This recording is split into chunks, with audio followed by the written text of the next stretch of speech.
Well, it's Friday, so we might as well do a podcast.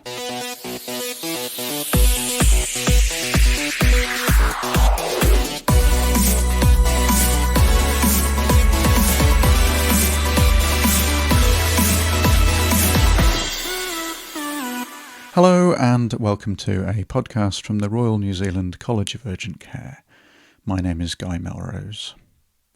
Since we've started this podcast in August 2018, we've always put up something on a Friday, so I did not want that trend to stop.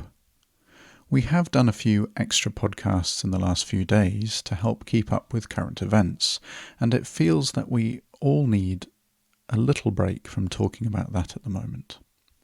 I do have a few educational podcasts already recorded, but it does not seem that our brains can absorb all that at the moment, so today I just want to talk about a few other things. Since societies have been isolating themselves off all around the world, it has been fascinating to look at ways in which people have embraced the internet in order to bring some normalcy to their lives. FaceTime and Skype are enabling vulnerable old people to get face-to-face time with grandchildren and allow their loved ones to check up on them.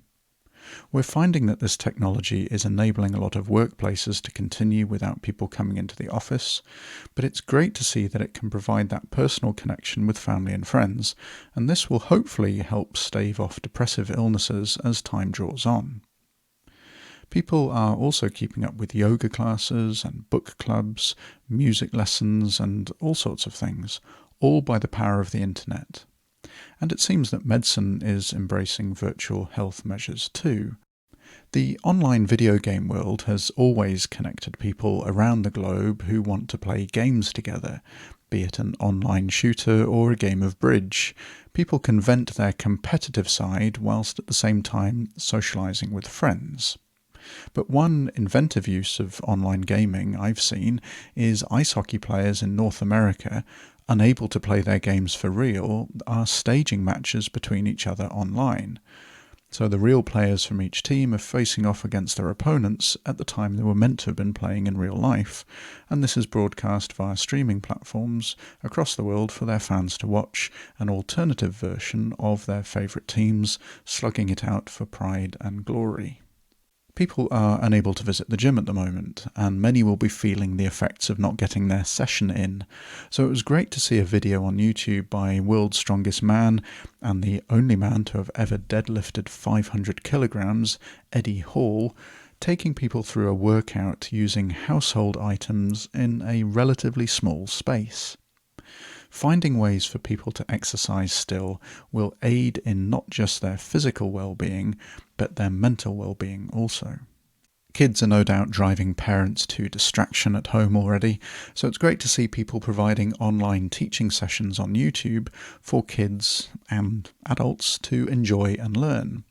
One I enjoyed recently was by Mark Rober, a former NASA engineer who now makes amazing inventions that showcase science and mechanical engineering. He usually does pre-recorded, very polished videos every month, but he's now started to stream 30-minute classes 3 times a week, teaching physics principles for school kids.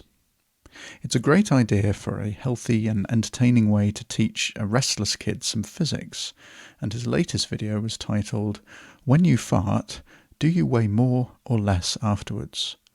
Had quite an interesting answer. I've also seen a coffee fanatic who usually does online reviews of coffee machines focus on helping people try to find ways to get a coffee shop flavour out of their instant coffee at home, now that all the cafes are closed. And I've seen Adam Savage, formerly of Mythbusters, stream himself building Ghostbusters props, inviting people to follow along whilst he does. It really is amazing to see how many people are finding ways to try and connect with people and entertain people and educate people and, most importantly, distract people from life in isolation. And I'd like to think that it is from out of these types of extraordinary situations that we do get the good of society rising to the top. Despite difficulties and inconveniences, people finding ways to help their neighbours and to help society and to learn to be nicer to one another. So that brings me to the point of this podcast. I would like, at some point over the next few weeks or months, to be able to compile some of the many good stories regarding urgent care that will come out of this current situation. I'd love to hear about the stories of kindness to others, innovative problem-solving endeavours, funny stories, and heartwarming moments.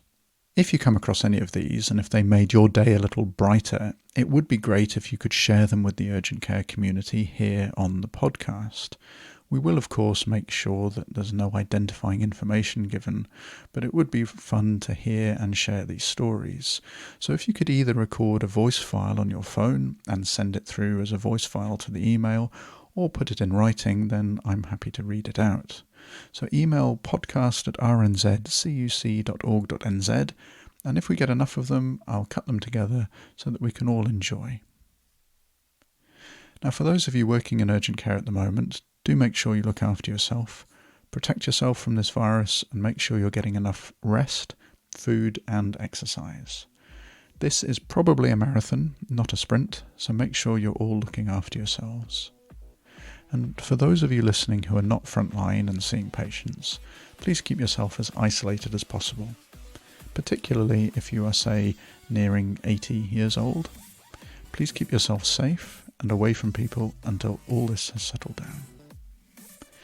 Now, I'll try and keep posting a podcast every Friday. There may be some more in between as well. It's going to be a bit tricky finding people to record and find the time for me to record with them, but we will try and get something out. But for now, toodaloo, and thanks for listening.